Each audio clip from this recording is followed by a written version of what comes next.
What's up, everybody? I hope you're doing good. It's a beautiful day.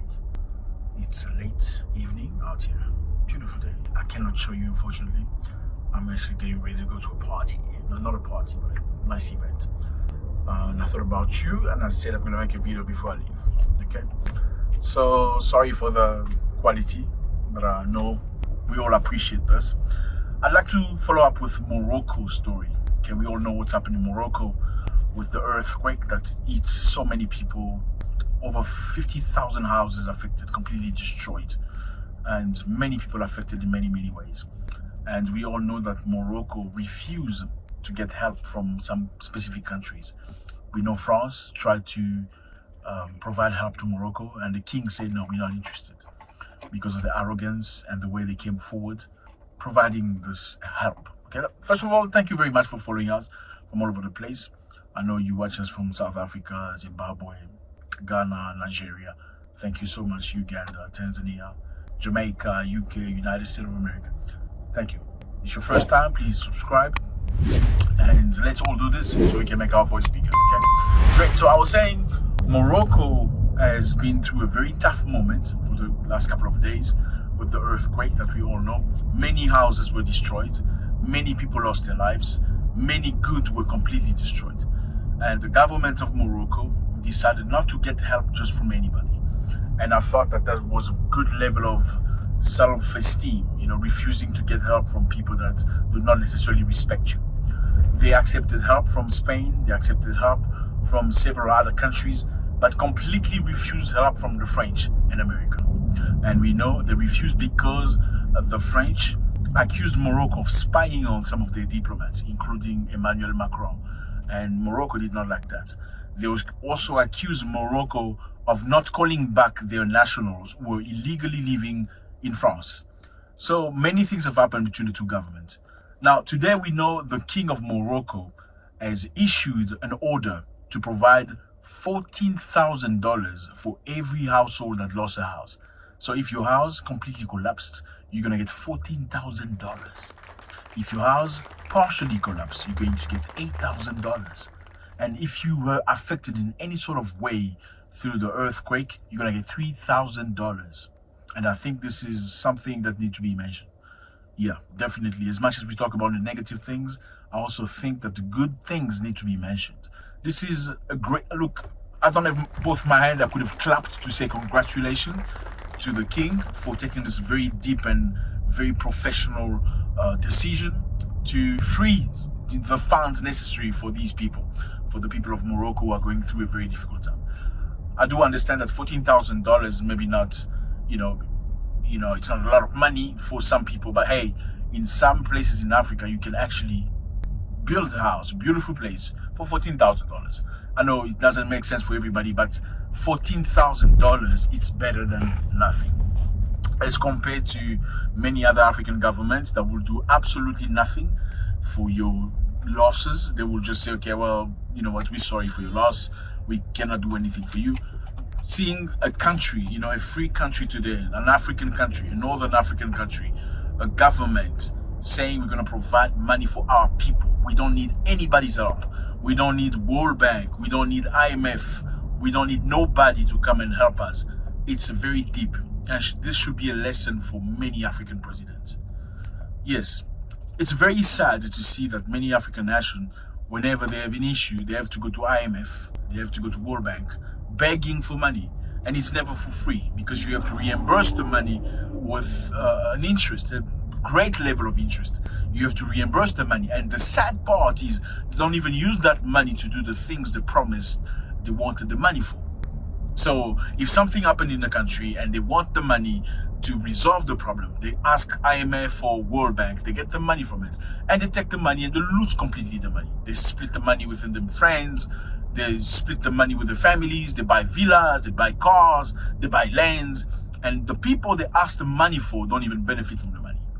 But seeing Morocco, number one, refusing help from French government, saying we don't need your help, you can keep it for yourself. After Macron came in a very arrogant way saying Morocco knows what we can provide. Morocco knows the quality of things we can give. While Morocco need to ask, the Moroccan completely ignored it. Because I firmly believe if you truly want to help somebody, you don't wait for them to say, I need your help. You just say, okay, I've got things for you. Please, can I transfer them? Right? I just feel like that goes for anybody who has issues in life. If you have difficulties, if I'm your friend and I see that you're struggling, right? What do? Do I say, ask me, I got the stuff that you need, ask me? No. I say, my friend, I see you struggling. This is what I brought for you. And I give you an opportunity to say no. No, thank you. Even when you say no, thank you, I will still insist to say, hey, please, just take it. You know, just move forward with it. Okay? Really, it's nothing like that. Just take it, right? That's genuine. But if you say, oh, well, my friend knows what I have, my friend knows the quality of things I can provide, well, my friends need to ask me in order for me to do. What is that? That is colonialism. That is, yeah, that's not nice, okay?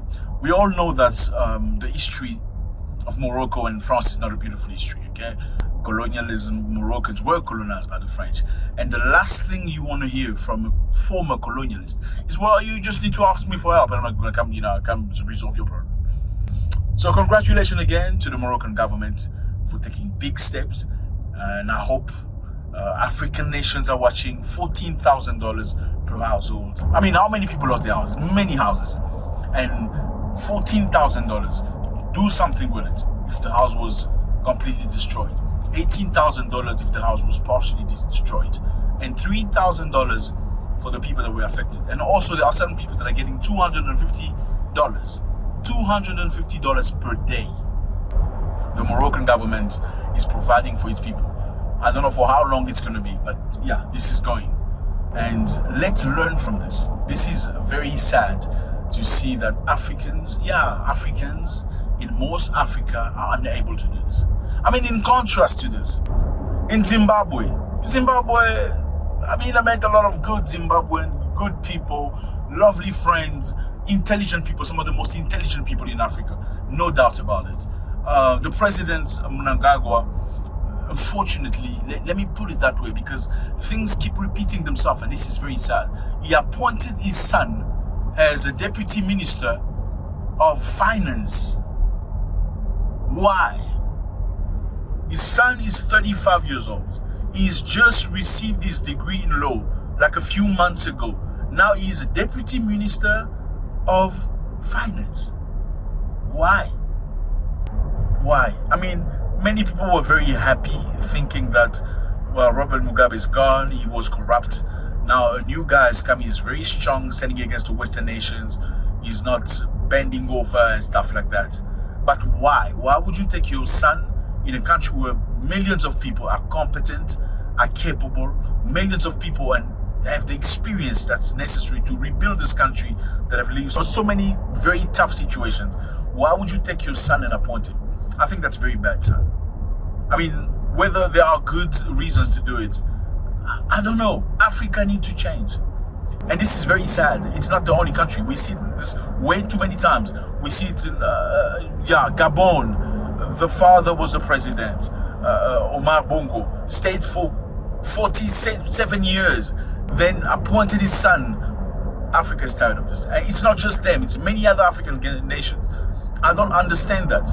And it's very sad to see. What type of credibility will you get if you are, I mean, look, yeah, everybody loves their sons, okay?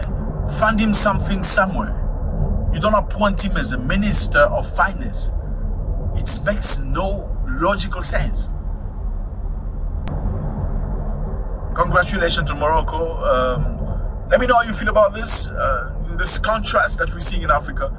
How can you justify a president of the republic appointing his own son in office?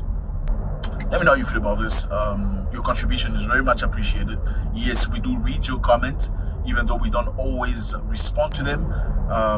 But they're bringing us together and giving us more insight into the subject we're developing. Have a beautiful night. God bless.